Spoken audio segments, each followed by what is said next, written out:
Hi friends, welcome. This is the part 3 of our mechanical engineering competitive exams theoretical questions and answer series on fluid mechanics. So friends, let's start.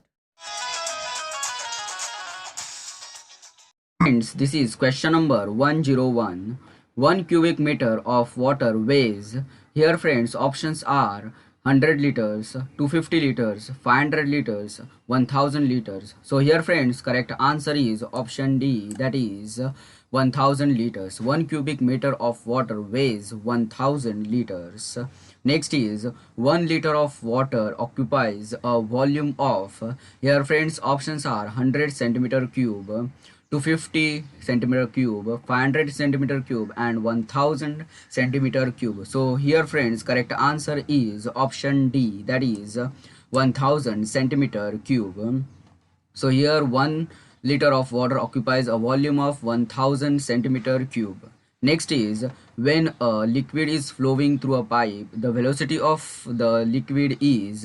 Here friends, these are the options, and here correct answer is option A, that is maximum at the center and minimum near the walls. Here, when a liquid is flowing through a pipe, the velocity of the liquid is maximum at the center and minimum near the walls. Okay. Next is if an incompressible liquid is continuously flowing through a pipe, the quantity of liquid passing per second is different at different sections. Is it true or false? So here friends, this statement is wrong. So option B is the correct answer, that is false. Okay. Next is the imaginary line drawn in the fluid in such a way that the tangent to any point gives the direction of motion at that point is known as. Here friends, options are path line, streamline, straight line, potential line. So here friends, these are the options, and here correct answer is option B, that is streamline. Okay. Next is the flow in a pipe or channel is said to be uniform when. Here friends, these are the options, and here correct answer is option A, that is the liquid particles at all sections have the same velocity. Okay. The flow, next is the flow in a pipe or channel is said to be non-uniform when. Here friends, these are the options, and here correct answer is option B, that is the liquid particles at different sections have different velocities. Next is question number 108.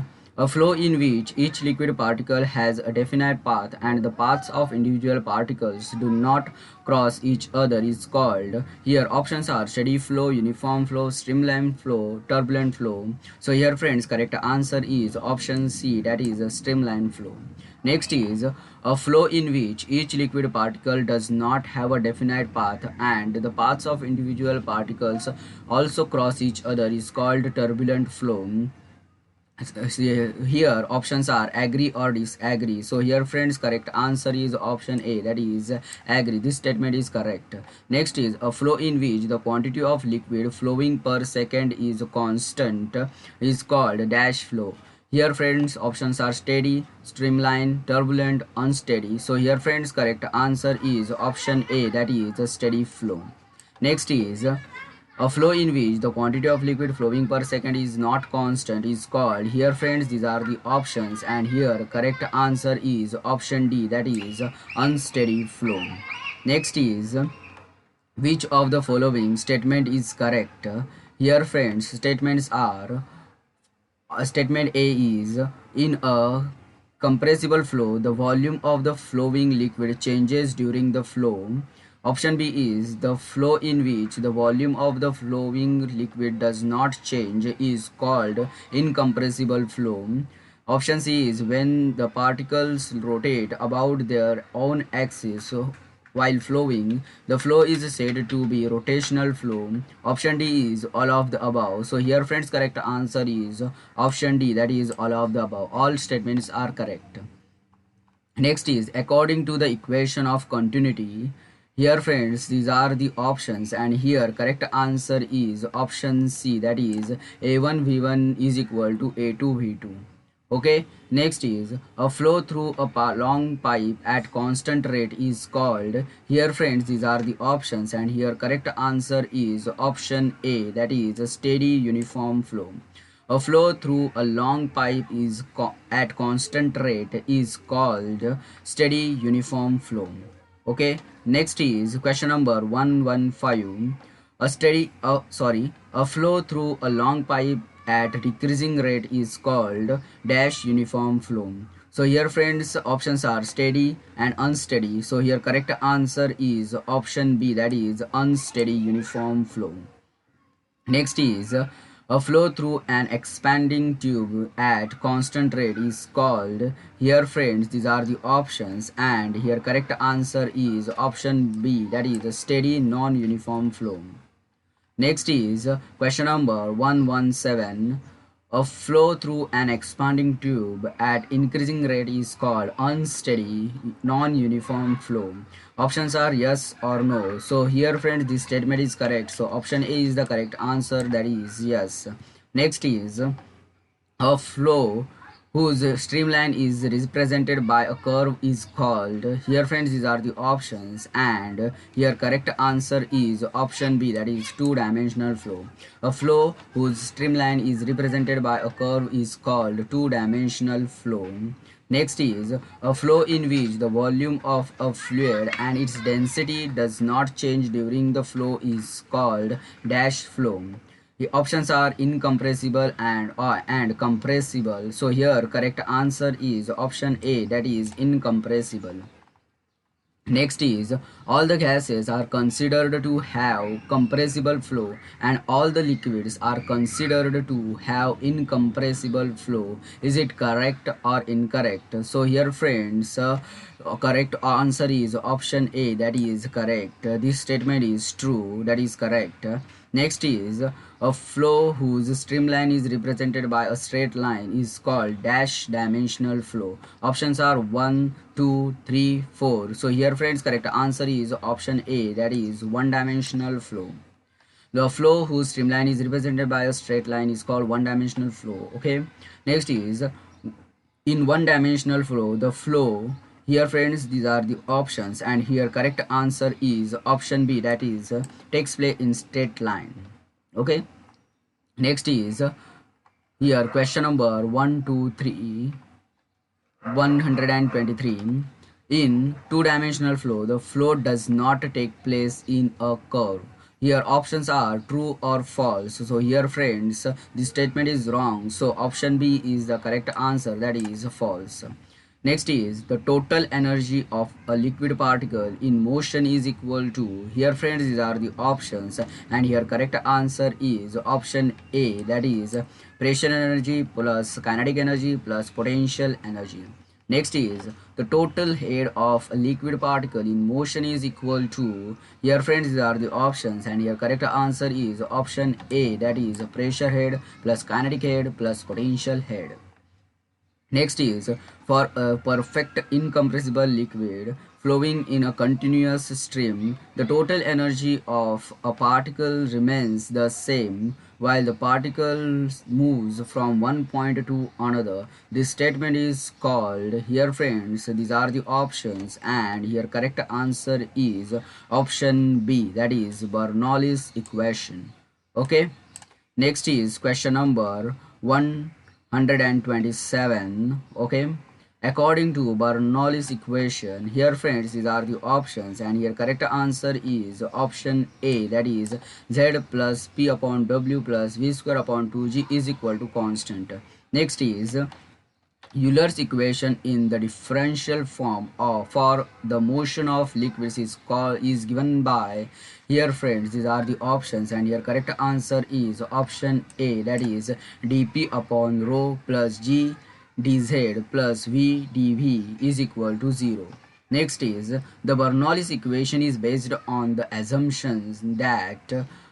Here option A is there is no loss of energy of the liquid flowing. Option B is the velocity of flow is uniform across any cross section of the pipe. Option C is no force except gravity acts on the fluid. and option D is all of the above. So here friends, correct answer is option D, that is all of the above. Next is the Euler's equation for the motion of liquid is based upon the assumption that here options are: option A is the fluid is non-viscous, homogeneous and incompressible. Option B is velocity of flow is uniform over the section. Option C is the flow is continuous, steady and along the streamline. Option D is all of the above. So here friends, correct answer is option D, that is all of the above. Next is Bernoulli's equation is applied to. Here options are venturimeter, orifice meter, pitot tube, all of these. And here correct answer is option D, that is all of the above. So here Bernoulli's equation is applied to venturimeter, also orifice meter, also pitot tube. Okay. And now next question is question number 132. Okay, here it is: barometer is used to measure. Here friends, these are the options and here correct answer is option B, that is atmospheric pressure. Next is venturimeter is used to. Here friends, these are the options and here correct answer is option C, that is measure the discharge of liquid flowing in a pipe. Next is the length of the divergent cone in a venturimeter is dash that of the convergent cone. Here friends, options are equal to, double, 3 to 4 times, 5 to 6 times. So here friends, correct answer is option C, that is 3 to 4 times. Next is in a venturimeter, the velocity of liquid at throat is dash than at inlet, higher, lower. Here friends, correct answer is option A, that is higher. In a venturimeter, the velocity of liquid at throat is higher than at inlet. Okay. Next is the pressure of liquid at throat in a venturimeter is dash than that at inlet, higher or lower. So here friends, correct answer is option B, that is lower. Next is the velocity of the liquid flowing through the divergent portion of a venturimeter. Here options are remains constant. Option B is increases. Option C is decreases. Option D is depends upon mass of liquid. So here friends, correct answer is option C, that is decreases. The velocity of the liquid flowing through the divergent portion of a venturimeter decreases. Next is in order to avoid a tendency of separation at the throat in a venturimeter, the ratio of the diameter at the throat to the diameter of the pipe should be. Here friends, these are the options and here correct answer is option D, that is 1 upon 3 to 1 upon 2. Okay. Next is the pressure of the liquid flowing through the divergent portion of a venturimeter. Here friends, these are the options and here correct answer is option C, that is decreases. The pressure of the liquid flowing through the divergent portion of the venturimeter decreases. Next is the divergent portion of a venturimeter is made longer than convergent portion in order to. Here options are: option A is avoid the tendency of breaking away of stream of liquid. Option B is to minimize frictional losses. Option C is both A and B, and option D is none of these. So here friends, correct answer is option C, that is both A and B. Okay. Next is question number 141. The discharge through a venturimeter is given by. Here friends, these are the options where CD is equal to coefficient of discharge, A1 is equal to area at inlet, A2 is equal to area at throat, and H is venturi head. Okay, so here friends, correct answer is option B, that is CD A1 A2 upon under root of A1 square minus A2 square into under root of 2GH. Okay. Next is in order to measure the flow with a venturimeter, it is installed in. Here friends, these are the options and here correct answer is option D, that is any direction and in any location. Okay. Next is a pitot tube is used to measure the. Here friends, these are the options and here correct answer is option A, that is velocity of flow at the required point in a pipe. When the venturimeter is inclined, then for a given flow it will show dash reading, same, more, less. So here friends, correct answer is option A, that is same. When the venturimeter is inclined, then for a given flow it will show same reading.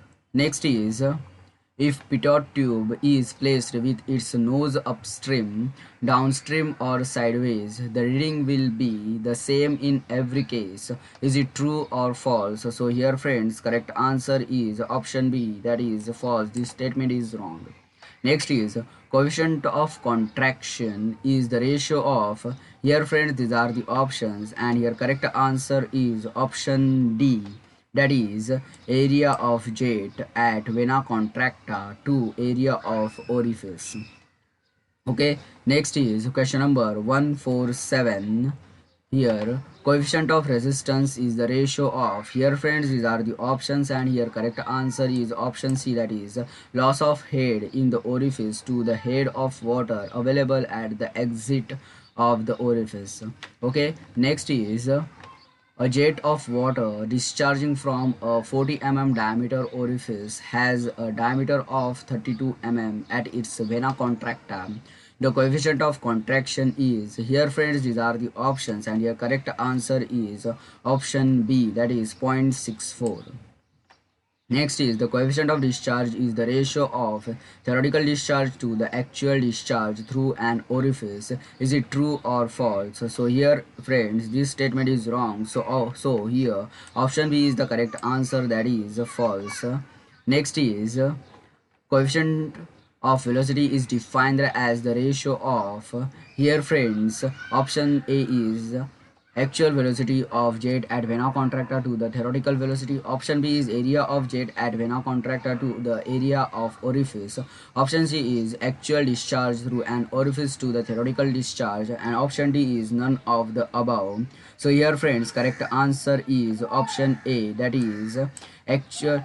Coefficient of velocity is defined as the ratio of actual velocity of jet at vena contracta to the theoretical velocity. So friends, in this video we have completed our part 3 of mechanical engineering competitive exams theoretical questions and answer series on fluid mechanics. Thank you friends for watching this video. Like, share and comment for this video and subscribe my channel. Thank you.